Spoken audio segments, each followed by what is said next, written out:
Professor Daniel C. Peterson, professor of Arabic and Islamic Studies at Brigham Young University, currently serves as the director of the Institute for the Study and Preservation of Ancient Religious Texts, or ISPART, as we know it around here.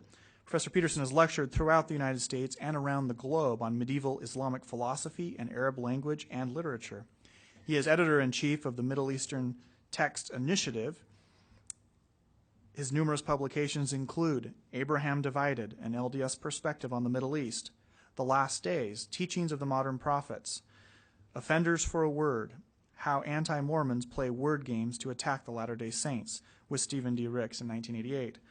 His travel and study began with BYU's Jerusalem Study Abroad program in 1978.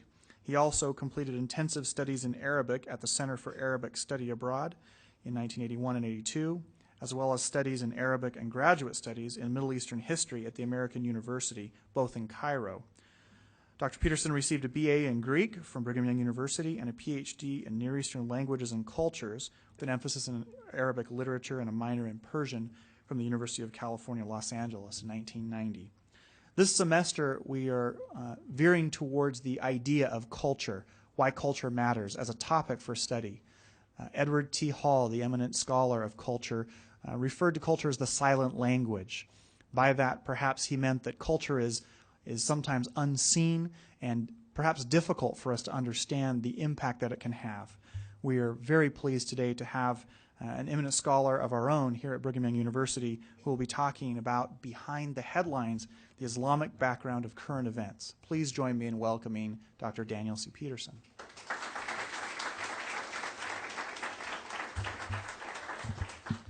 Thank you. I have a whole lot of stuff that I need to get through, and so this is going to be a little bit of a machine gun approach, and I apologize for that. But if you want to give an Islamic background of current events and you have, 40 minutes or something to do it, you've got to go fast. So we'll see how we go. As Bernard Lewis says, the Islamic world is characterized today by growing anguish, mounting urgency, and seething anger. And I think everybody's aware of that. We've seen plenty of illustrations of it over the past several months, in fact, in the past few weeks. You have to understand the background against which this is happening. For several centuries, Islam was at the forefront of civilization and human achievement. Islam was civilization. Everybody else was a barbarian, an infidel. This is sort of like the ancient Greek attitude that everybody around them, they didn't really speak normal languages. They just went bar, bar, bar, bar, bar like that. Hence, the others were barbarians, or the Persians saw themselves the center of the universe. The Chinese saw themselves the center of the universe as well. That was the Islamic attitude. Only in pre-modern civilizations, in a sense, only China was comparable, you could say. But China was really local. China was confined to one ethnic group. Islam, by contrast, was multiracial. It was multi-ethnic. It was intercontinental. It was a very big thing, very big affair, very big canvas. It was the greatest military power on earth at its height. It invaded Europe, Africa, India, China. Only the threat of Persia kept the Ottoman Turks from conquering Europe. They had to maintain some troops to defend themselves against the threat from their rear, and so they couldn't devote all their attention to Europe. As it was, though, in 1682 and 83, you had the Second Siege of Vienna, which was almost successful on the part of the Ottomans.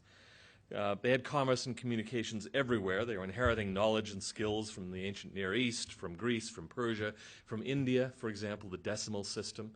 If you don't think that's important, try doing long division with Roman numerals. They inherited papermaking from China, which was an immensely important thing. It's impossible, really, to imagine civilization without these kinds of contributions, which were spread to the West via Islam. One clue to the kinds of things we've inherited from them might be simply seen in words. Words like algorithm, algebra, zenith, nadir, alchemy. All those words are Arabic words.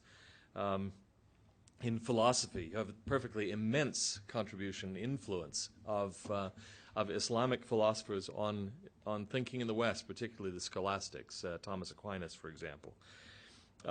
One thing that has to be understood about this Islamic civilization at its height was that it was really, relatively speaking, by the standards of the day, quite tolerant.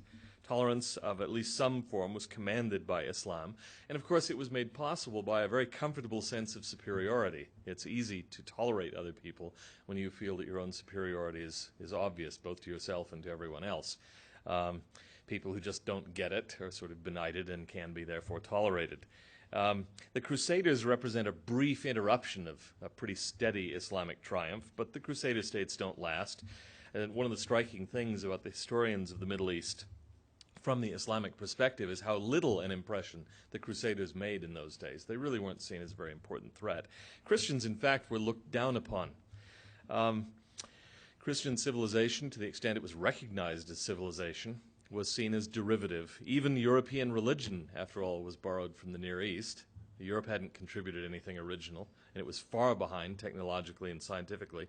Byzantium, the one great power that really posed some sort of a challenge to the Muslims, kept shrinking. It got smaller and smaller until effectively it became a city-state for quite a while before its final fall. Europe was seen by Muslims as a dark and barbarous place. The weather was cold and miserable, foggy. People ran around in skins. They were primitive. They didn't have the amenities of life that the Muslims had come to expect in their own societies. There's one wonderful account of an Islamic knight and physician during the period of the Crusades who sometimes goes over and helps with Crusader doctors after battles. And he's just appalled at the treatment that they give to their patients. One of their ways of dealing with a fever was to carve little crosses in the skin of the people suffering to let the evil spirits out. Finally, this doctor says, I just can't do it anymore. I can't go over there. These people are crazy. That was the attitude toward the Europeans. And we, who are of European extraction, do wrong if we assume that our current superiority, seemingly, extends back in time.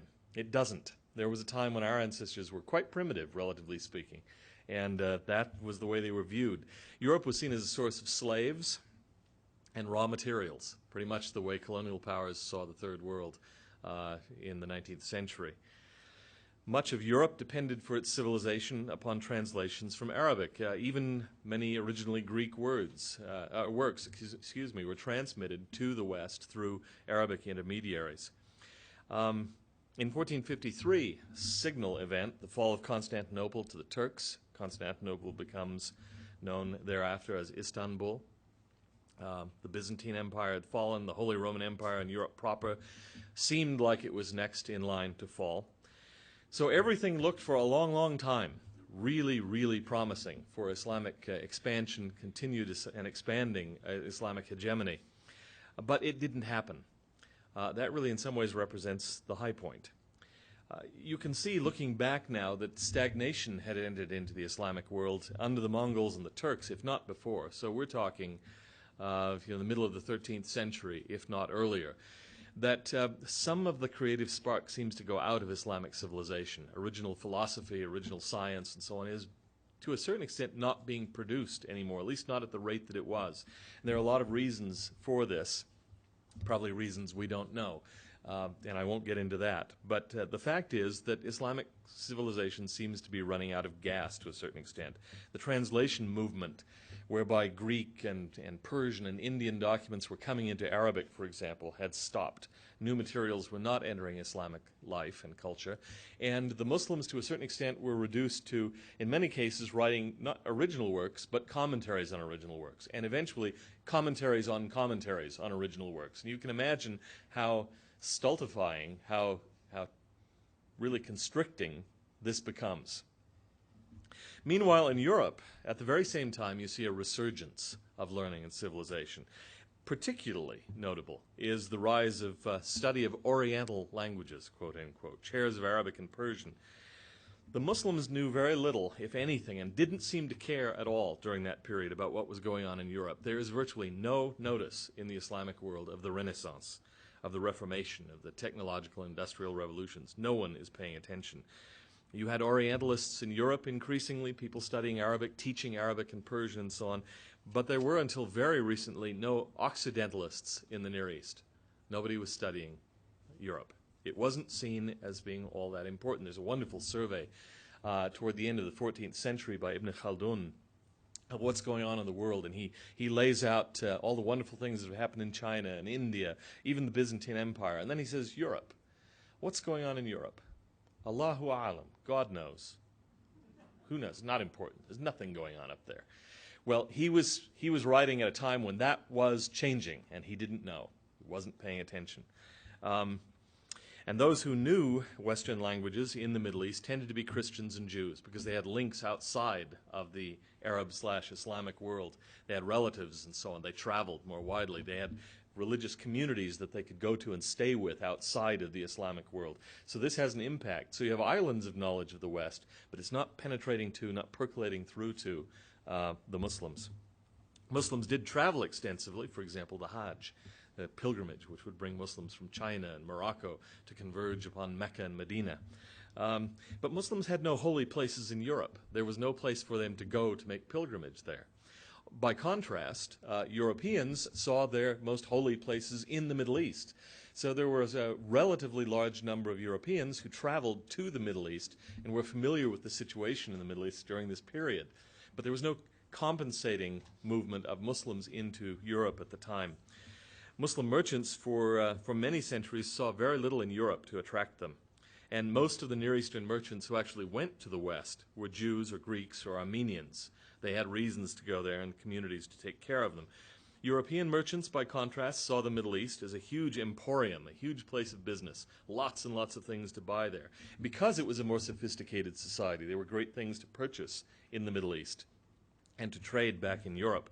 Of course, the Mediterranean had always been a great emporium or marketplace. There were no communities of Muslims living in Europe to take care of Muslim travelers or merchants who would travel through, where Armenians, Jews, and Greeks had people that they could stay with that would take care of them, and communities that would protect them. The Europeans maintained embassies in the Near East, but Islamic states only sent occasional envoys. So there was no lasting Muslim presence in Europe during this period that could be keeping the people in the Middle East apprised of what was going on in Europe. That's why I think they missed what was happening, didn't see the developments that were transforming, changing Europe. Muslims at that point thought it wrong to visit, let alone to live in infidel territories. And, of course, they continued to regard Europeans as primitives, a notion that was very badly out of date, though it did have roots in reality.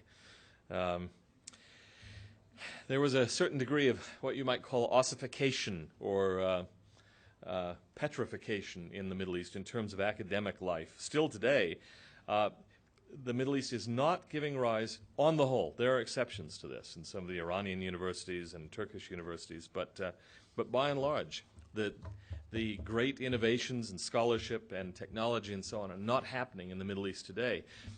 It's not because Middle Easterners are incapable of this. There were centuries where they were clearly at the cutting edge of world civilization, but not now. In this, by the way, there's a lesson to the West. I mean, I think if there's anything to be gained from the study of history, it's humility, which is that you may think, now, we are on top of things and it will always be so. Well, that's no doubt what people thought in Baghdad in the 10th century. It is no longer so. One of the things that happened was Vasco da Gama, who took a route, or found a route around the Cape of Africa at the end of the 15th century. Why was this important? Because Europe and Asia were now connected, and the great overland routes ceased to be so important. Part of the reason for that was that the Muslim rulers of those areas thought there was no alternative, so they began raising the rates, the customs duties. It's a lesson maybe for politicians. You raise the taxes high enough, people find another way. And so Da Gama goes around Africa and finds a way to link Europe and Asia, bypassing the Middle East, essentially bypassing the Islamic world. In the 17th century, the Portuguese, the Dutch, other Europeans established bases in Asia and eventually colonies, and the Islamic world was outflanked. Europe was bypassing them, ignoring them. They became, to a certain extent, a backwater, irrelevant to what was going on. The discovery of the New World made this really clear, where Christendom had really been for a long time just a little peninsula jutting out into the Atlantic, which we, for ethnocentric reasons, have called a continent. You know, I mean, really, Europe, it's just Eurasia, right? But we called Europe a continent. But when Christendom takes control of North and South America, suddenly the Christian world becomes a much bigger affair. And the gold and silver and the resources of the New World begin to pour into the coffers of the West. And again, the Middle East finds itself outflanked, where the Ottomans had ruled the Mediterranean. The Mediterranean now becomes, relatively speaking, a backwater again. And the Atlantic becomes the important place for trade and for exploration. But here's an example, too, of how the Middle East fell economically behind. I'll use the example of coffee, a rather ironic one to use here at BYU, but we can view it with complete objectivity and neutrality. Originally, it was a Near Eastern beverage. It comes from Ethiopia. It came via Arabia and Egypt to Syria and Turkey, then to Europe, and eventually to the United States, to my Norwegian relatives in North Dakota, in vast quantities. Sugar came from Persia and India. By the end of the 18th century, though, if you look in places like the Ottoman Empire, the coffee for the Ottoman Empire was coming from Dutch Java, what is today Indonesia, or from Spanish America. The sugar was coming from the British and French West Indies. Only the hot water was actually local. Ironically, though, in the 19th and 20th centuries, the water and gas supplies in the Middle East were mostly taken over by European companies, so even the hot water was Western. And so the Middle East falls gradually behind. Western commercial expansion into the Middle East did some other things. They brought international commercial law with them, and so the Islamic Sharia became relatively marginalized. European merchants didn't operate under Sharia, and so they're in Islamic territory. European law reigns supreme in terms of international trade, and Islam seems to be pushed off to the side. Meanwhile, at just the time when the crisis is really growing and where you need energetic leadership to deal with it, the Ottoman Empire, the leading Islamic state of the period, becomes unusually weak. You went through a period where you had, roughly about 10 highly competent sultans who ruled the Ottoman Empire. They weren't necessarily nice. Listen to their names. Selim the Grim, Mehmet the Conqueror, Suleiman the Magnificent. But these were great rulers. They may not have been always ethical, but they were extremely effective. But then you enter a period where you have a series of at least 10 incompetent and possibly mad sultans. Just at the time you needed good leadership, the Ottoman Empire goes into a state of basic incompetence. There are reasons for that we could speculate on. I think the change in the method of succession was one crucial factor. They developed a policy eventually where all of the heirs to the throne were raised in the harem. In the old days, possible heirs to the throne were sent out as governors or military leaders. They would gain tremendous experience so that when they came to the throne, they knew what they were doing. But then there was a habit on the part of young princes to want to encourage their fathers to retire early, as it were, via a knife in the back or something like that. And so the reigning sultan began to find it safer to keep the potential heir to the throne locked up in the harem. Then they developed another policy for stability's sake that failing candidates to gain the throne, because they might be a threat to the sultan, would be executed. Well, that meant that it was a really high-stakes game. If you're living there in the harem, you either succeed or you die. And so can you imagine what life in the harem was like? With your half-brothers and all that sort of thing. You're trying to do them in all the time. These people are never getting out. They're just scheming against one another all the time. Then suddenly, Dad dies. You're the all-powerful Sultan of the Ottoman Empire. You've never been outside the walls of the palace, and you've spent your life trying to do other people in. You're not exactly equipped to be a competent leader, and you may be totally insane. So it's just at that time that you need good leadership, and you don't have it. So the second siege of Vienna that I've already mentioned comes along, and it fails, as the first one had. And then you have a series of defeats. In 1686, the loss of the city of Buda, as in Budapest. A century and a half of Ottoman rule in Hungary comes to an end. You have a Turkish lament of the time. In the fountains they no longer wash, in the mosques they no longer pray. The places that prospered are now desolate. The Austrian has taken our beautiful Buddha. You have defeats at the hands of Peter the Great. 1699, the Treaty of Karlowitz. The defeated Ottomans make concessions to victorious Christians. They had never done this before, but they had to sue basically for favorable conditions.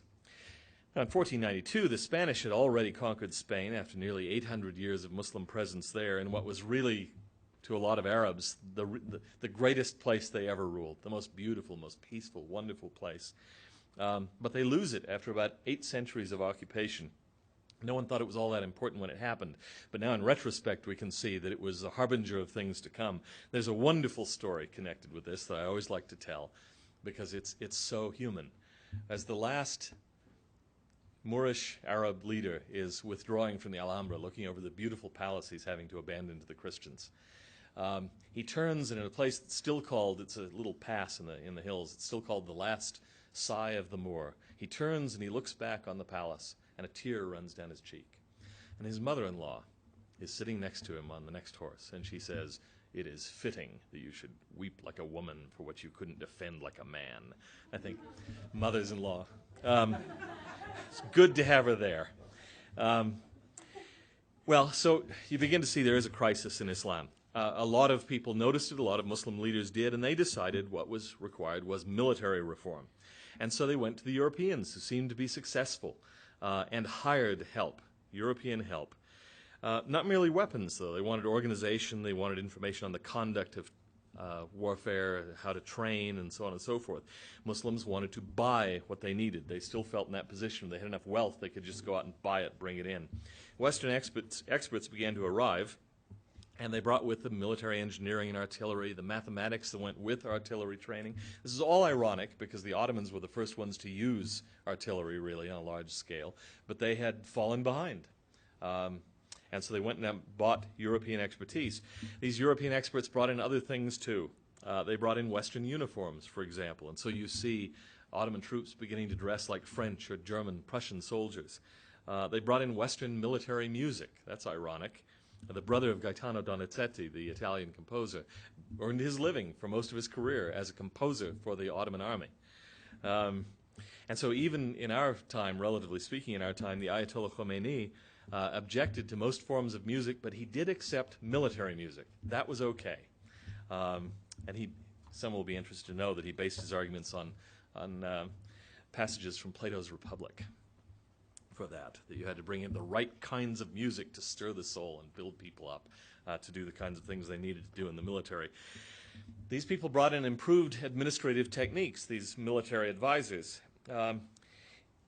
They introduced ideas of promotion on the basis of merit and qualification rather than connections and patronage. But all this tended to do, really, as we can see now, is to make autocracies and tyrannies more efficient, which didn't necessarily make them more popular. And it didn't solve the basic problems of the region. It still wasn't enough. Might also say that some of the advisors that were brought in were Prussian military advisors, and ironically enough, some of the ideas they brought with them were ideas of democracy and liberal parliamentary representative government. Now, you know that things must really be bad in the Middle East if they're getting the ideas of democracy from Prussian military advisors. Nevertheless, that's the way it was. Between 1768 and 1774, you have more Ottoman defeats at the hands of the Russians. The Treaty of Kujuk-Kanaja in 1774 grants the Russians rights of navigation and even intervention within the Ottoman Empire. And this was in the heartland, not in outlying areas. Russia annexed the Crimea in 1783. That was a traditionally Muslim land, not a recent conquest, but a Muslim territory. Again, things are just falling apart in some ways. Portugal and the Netherlands came to dominate Asian trade. Now, I want you to think about that. The Netherlands comes to dominate Asian trade, along with Portugal. These are not huge states. And yet, larger states, like the Ottomans and some of the other large empires of the period, the Islamic empires, were incapable of competing with them, which tells a great deal. They controlled the seas. European sailing vessels were clearly superior. By the 18th century, even Muslim pilgrims from India and Indonesia would book passage on Dutch, English, and Portuguese ships. Why? Because they were cheaper, they were safer, they were more reliable. I think maybe in some ways the crucial event, though, is the conquest by Napoleon of Egypt in 1798, which really marks the beginning, in my view, of the modern period. It's often dated from 1800 on, but I'd say 1798. When Napoleon conquers Egypt. And when Napoleon is driven out only a few years later, he's not driven out by the Egyptians. He's driven out by the English. The Islamic world is falling into the hands of the Europeans, is becoming almost a plaything in the hands of European powers. It's a terrible fall from what had been before. Now, finally, everybody is recognizing there is a problem. We've got a real problem here. We are in decline. This kind of thing never happened before. We've got to deal with it. And they realize that military reforms are not enough.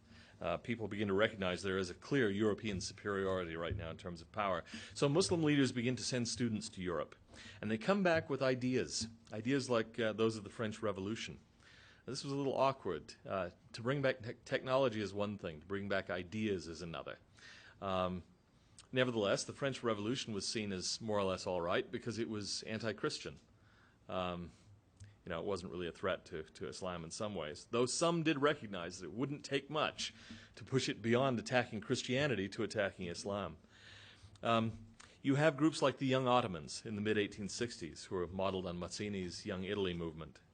Newspapers, parliamentary institutions, reforms of various kinds come in. Christian and Jewish minorities particularly liked Western ideas. They had, as I've said before, they had links to people in the West. They were naturally predisposed to accept those ideas, and they spoke the same languages, both literally and figuratively. So they were often transmitters of those ideas. British and French occupation brought in ideas as well. You had French and English newspapers set up, and journalism begins to make its way in the modern sense into the Islamic world. So you begin to see little traces of capitalism, parliamentary democracy, curricular reform, and so on. And the Muslims looking around who are associated with liberal parliamentary ideas see inspiration out there. For example, in 1905, the Russo-Japanese War. In that war, you have the Japanese, who are the only Asian country that had adopted parliamentary democracy. The Japanese defeat the Russians, who were the only European country to reject it, absolutely. And so people look at that and say, that's a lesson. Democracy beats autocracy. We should be going that way. But democracy never really flourished in the Middle East, unfortunately. There are a lot of reasons.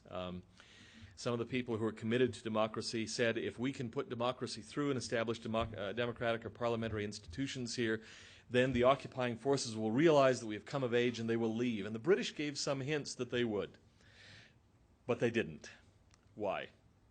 Well, because they had other things in mind. They didn't really care about whether the Egyptians became democratic or not. They cared about one particular thing.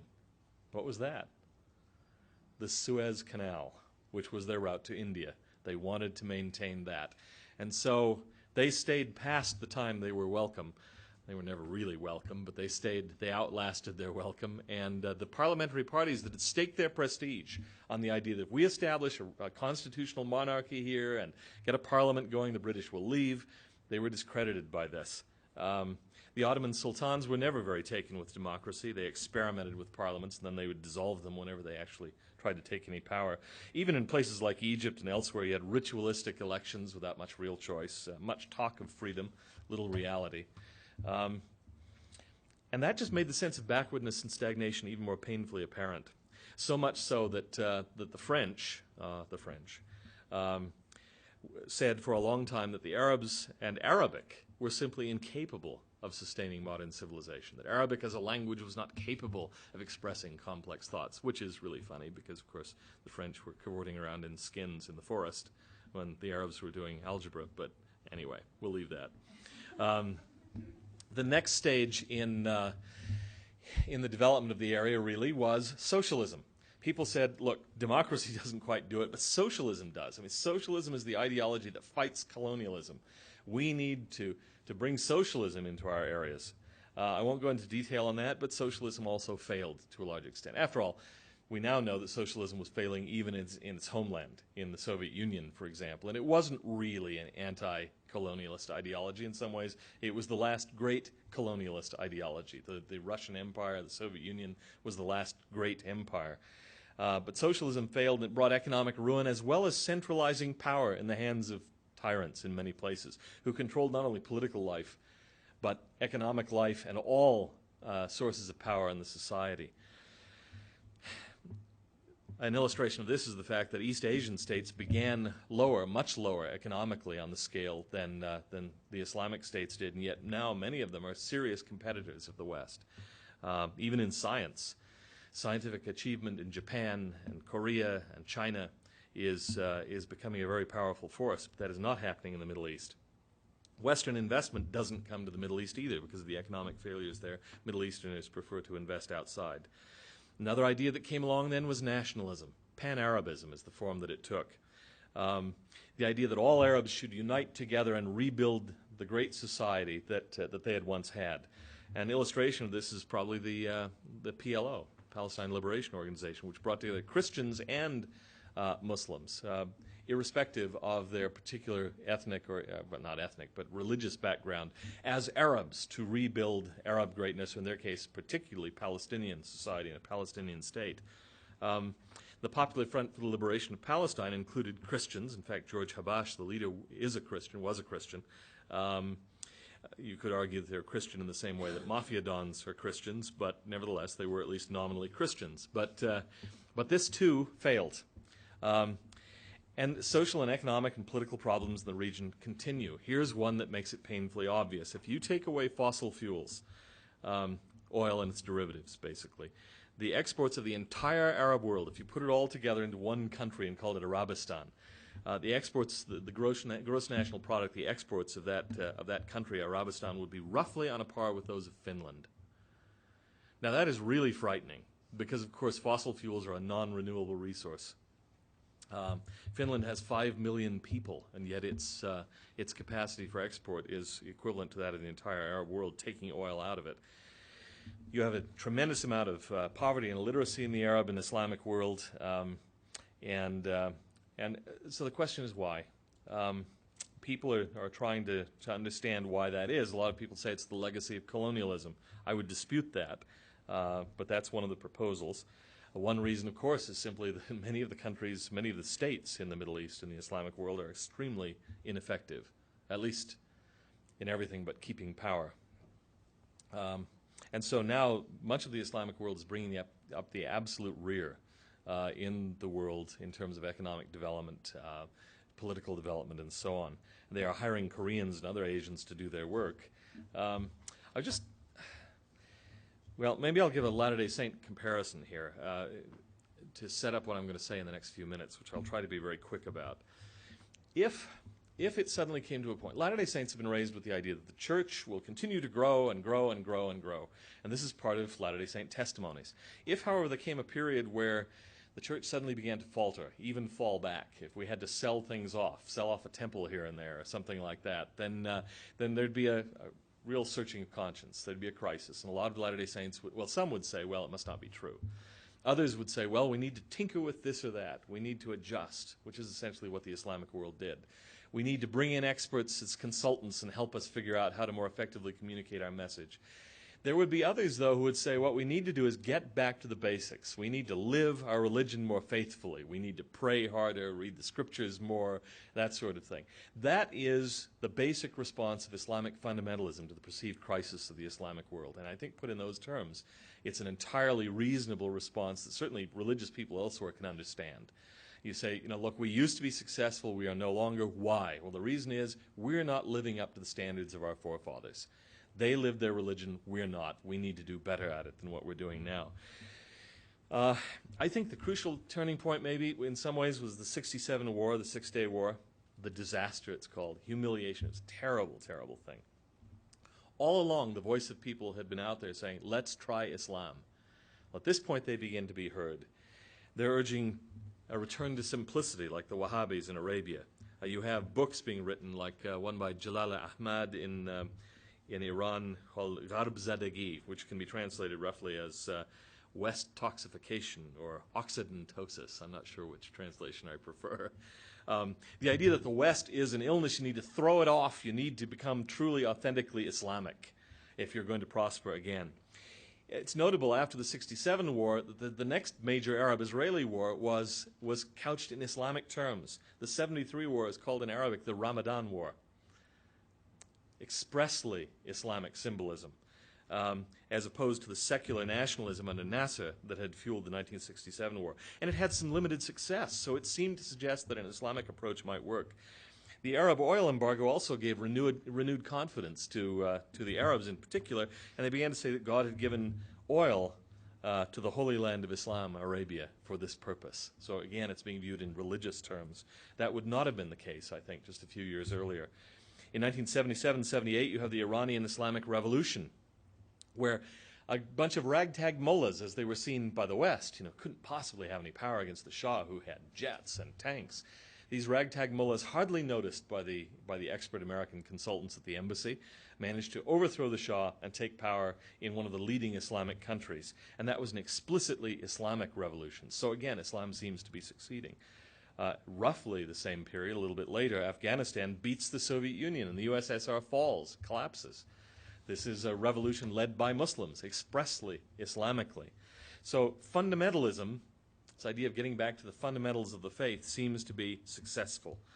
Term's a little problematic. It's really a Western term, and it doesn't apply precisely, but it'll have to do, I think, for now. Now,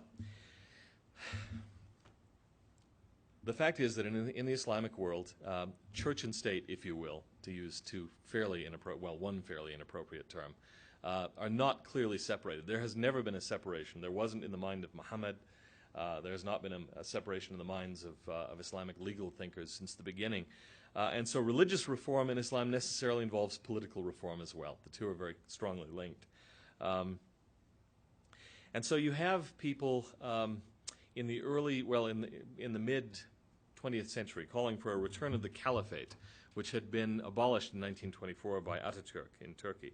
Calls for a restoration of the Sharia, the Islamic law, which is just as sophisticated as any legal system in the West. I mean, it's certainly not a primitive system and is capable of being adapted to the needs of a sophisticated society. Pan-Islamism replaces nationalism. You have the rise of Hamas, for example, as a rival to the PLO. In some ways, I would argue, much more dangerous to the Israelis than the PLO ever was. Another sign of increasing Islamization is that Saddam Hussein suddenly discovers his Islamic roots. He discovers, for example, that he's a descendant of the Prophet Muhammad. It reminds me of a story of the Fatimids conquering Egypt when they claimed to be descendants of the Prophet's daughter. And some of the local leaders go out and say to them, "Can you give us evidence of your descent from Fatima?" And the Fatimid Sultan or Caliph pulls his sword and says, "This is the proof of my descent." And all of the scholars were completely satisfied with his evidence and never brought up the issue again. Well, that's Saddam with his descent from Muhammad. And he put Allahu Akbar, God is most great, on the Iraqi flag. Now, this is a man, you know, if he is a devout Muslim, then I'm a Martian. But anyway, he knew where the wind was blowing, so he signs up. In Iran, the Sudan, Afghanistan, you have powerful Islamic movements. Often, frankly, the program is fairly vague. They don't know exactly what they're for, necessarily in all cases. Some cases they did. The Taliban, for example, in Afghanistan had a very clear and very frightening idea of what they were for. But they know what they're against. They're against American economic hegemony, what some people have called coca-colonization. America becomes the enemy because it's the only remaining superpower, and therefore all attention is focused on it. It's ironic, since in some ways the English, the French, and certainly the Soviets had been worse colonizers in the Islamic world than the U.S. ever was. And it's doubly ironic since Islamists tend to use Western devices. The Ayatollah Khomeini, when he was leading his revolution from Paris, sent his speeches into Iran on Sony cassette tapes. When he flew back to Iran, he did so in a Boeing 747, and he drove from Mehrabad Airport into the city in a Chevrolet, which I think, if he thought about it, must have made the situation even more irritating. And even the elaborate Shiite hierarchy seems to be a Western development. The West has an interesting status in much of the Islamic world. This is my amateur psychoanalytic take on it, that it's simultaneously attractive and repulsive, that people find themselves being seduced by the West and then hating themselves and the West even more for the fact that it's seductive. And so there's a lot of anger about the West because the West is so attractive on the one side and so frightening and perceived as so evil on the other side. Well, I have to decide now what I want to do with the last little bit of this. Let me just take up a few small themes.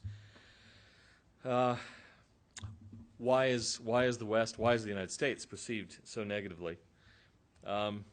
Well, it has to do with the Arab-Israeli conflict to a certain extent. Israel is seen as a European colonial outpost in the most holy Islamic territory. The image of the Jew has changed in much of the Arab world from being one of contempt to being one of almost awe for superhuman capacity, awe tinged with bitterness. But the Americans are perceived as hypocrites for supporting the Israeli state. Americans are indifferent to the suffering of the Palestinians, and so on and so forth. And we are the last backer of a kind of crusader state, ironically in precisely the same territory as the original crusader states. And that's an offense to Muslims who see themselves being put upon and bombed by helicopters supplied by the U.S., planes built by the U.S., bombs made in the U.S. being dropped on them all the time. There is also an interest on the part of the governments in the Middle East to further this sort of notion. It's helpful to blame someone outside for the failures of your own regime. Poverty and tyranny can be blamed on someone else. It's the Mossad, it's the CIA, it's someone else that's done something. There's no question that there's been a certain amount of double standard in the U.S. foreign policy. We're seen as having favored democracy at home and repression abroad. We've made deals with really appallingly bad states in the course of our conflict with the Soviet Union. And so that breeds a lot of anger. Now, not all fundamentalist Muslims, of course, are terrorists.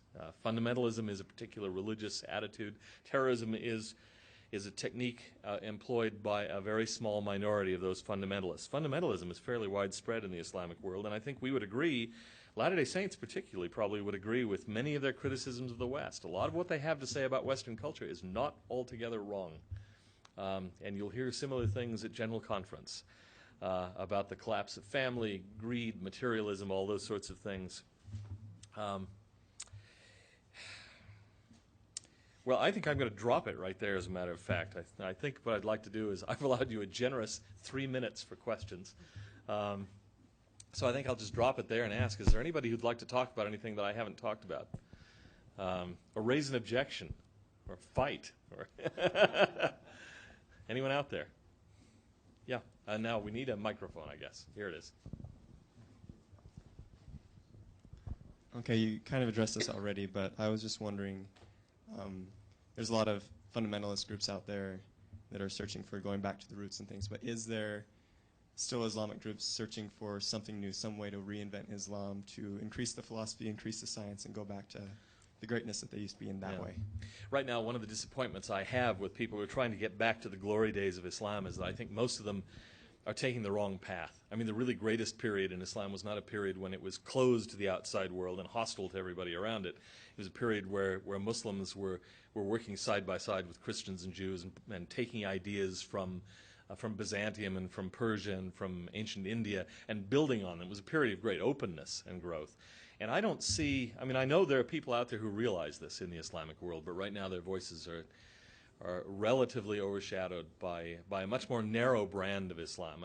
For neatness sake, I guess you could ally it with the Wahhabis, for example, in Saudi Arabia, who are not exactly open to philosophy and mysticism and, Persian poetry and that sort of thing. And so my view is that these people who want to take Islam back to its greatness are choosing the wrong avenue, the wrong vehicle to do that. But who am I? I'm not a Muslim. This is a question that has to be resolved within Muslim circles. I'm wishing and hoping that moderate voices and voices that understand their history a little better than what some of these people do will eventually be heard. Yeah. What would be the fundamentalist viewpoint towards more moderate countries that are secular Muslim countries, like, for instance, Azerbaijan? Do they have strong feelings one way or the other? Absolutely. Yeah, in some ways you could argue that Osama's chief opponents are really not the West, but secularizing or moderate regimes in the Islamic world. They're very, very hostile to them and see them as infidels. That was one thing that was connected with the death of Anwar Sadat, for example, at the beginning of this, really some of the earliest days of the real rise of Islamic fundamentalist fervor in Egypt. That he was seen as an infidel for his attempt to find a moderate path. There were a lot of other factors in that too. Back there in the back. What served to turn the tide from when we, in Afghanistan with the Mujahideen, that the U.S. military supported at one time and actually had a good relationship with? What served to turn those fighters against us? Well, my understanding with Osama, for example, is that Osama was never a big fan of the United States, even during that time. And to him, the occupation by the Soviet Union of Afghan territory was really no different from the U.S. occupation, as he saw it, of Saudi Arabian territory. In fact, to have American troops based in Saudi Arabia was worse than to have Soviet troops in Afghanistan, because Afghanistan is a Muslim country, but Saudi Arabia is Holy Land. And so to have infidel troops there was a worse offense in some ways. So for him, it's not a matter of having changed from a previously favorable attitude toward the U.S. It's just a matter of having been successful in one struggle against the infidel colonist to going to another struggle against an infidel colonizing power, and that happens to be us. Yeah. Is there any evidence Is there any evidence within Muslim thought and discussion today that the concept of ijtihad will ever be renewed, that this concept of thinking about and analyzing things as opposed to talking about commentaries will ever come back into being? Well, I've heard people who've talked about that kind of thing. There is, you might remember his name, there is one legal thinker who's Sudanese. I heard him years ago. He's associated with Cambridge University, or did his graduate work there. Yes, Abdullah Naim. Yes, that's right. Yes, he is. And I remember him talking about precisely that sort of theme, about trying to get back to beyond the Sharia, which is, as he saw it, human-constructed interpretations of the law, and getting back to the values in the Quran and trying to establish a legal framework that was based on the core values of the Quran. But he's not in the Sudan right now, and there's a reason why he's not in the Sudan. And that kind of voice is very much threatened, and yes, yeah. People have died for that sort of idea, but that's the kind of idea I think that's needed. But right now, many of them have to be operating out of bases in the West, which of course serves to marginalize them even more and makes them look like infidels because they're operating out of the West. It's a very unfortunate situation, but that's what's got to be done, I think. There are voices like that, but they're far and away not the dominant voices. Yeah. Yes. Here. How can we encourage secularization? Well, I don't know if I'd call it secularization, but moderation certainly. How to encourage it? I don't know, because if the West gets involved with it too much, it discredits it instantly. So we can't be seen as trying to encourage or guide or steer, and yet there are things that that we might be able to do. It's a very dangerous thing, though. I had a conversation with a State Department official about 1.5 years, 2 years ago, and she was telling about a disastrous case where the State Department had tried to help fund the publication of some books by a moderate thinker that they admired. And immediately a member of Congress, who's actually been here and received an honorary doctorate, found out about this. It's a Democrat. It's got to be the only Democrat with an honorary doctorate. I don't know. Anyway. But he found out about it and immediately punished the State Department. They lost an $8 million fund that they were trying to get because he said, you have no business in a country that believes in separation of church and state trying to interpret Islam to people any more than you would have a business trying to fund one kind of Christian theology over another, which, of course, I can understand as a point. You also think, well, but gosh, we are fighting a war of ideas here. So it's a difficult thing for the U.S. to do. But it's amazing how old books can play a role in this. Some of you know, I think it was mentioned in the introduction, that I'm involved in publishing a translation series of Islamic texts. We have published Al-Ghazali and Ibn Rushd and so on. I was cornered in Cairo a couple of years ago by a couple of university professors, women, who were really furious that I'd started off by publishing Al-Ghazali. They wanted me to publish Ibn Rushd because they saw him as a rationalist, and they said, we don't need this Al-Ghazali stuff. We need Ibn Rushd, Averroes, the rationalist. That's what our society needs. Publish more of that.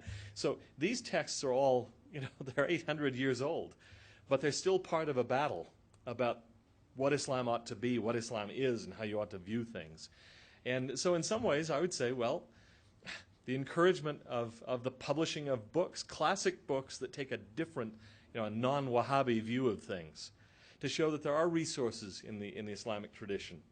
Very, very highly thought of resources, great Islamic thinkers who had a different view of what Islam is and how Islamic society ought to be configured. It is a war of ideas. It's going to be a long-term situation, but it's very difficult for the U.S. or the West to go in and help out in that regard in the war of ideas. Well, we are not doing a very good job.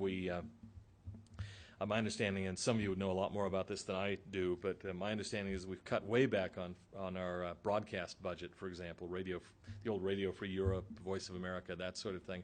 And to the extent that we're still broadcasting, some of the programming has been changed. I read one article, I don't know this is true, but I was horrified at it, where the fellow said that they had actually backed off from broadcasting political programs and programs about the idea of freedom and human rights.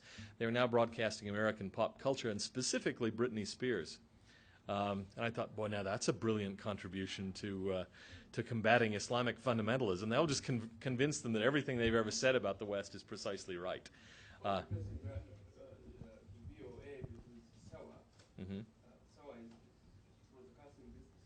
Yeah, yeah. I think since this is a war of ideas, we ought to be broadcasting ideas, but we're not.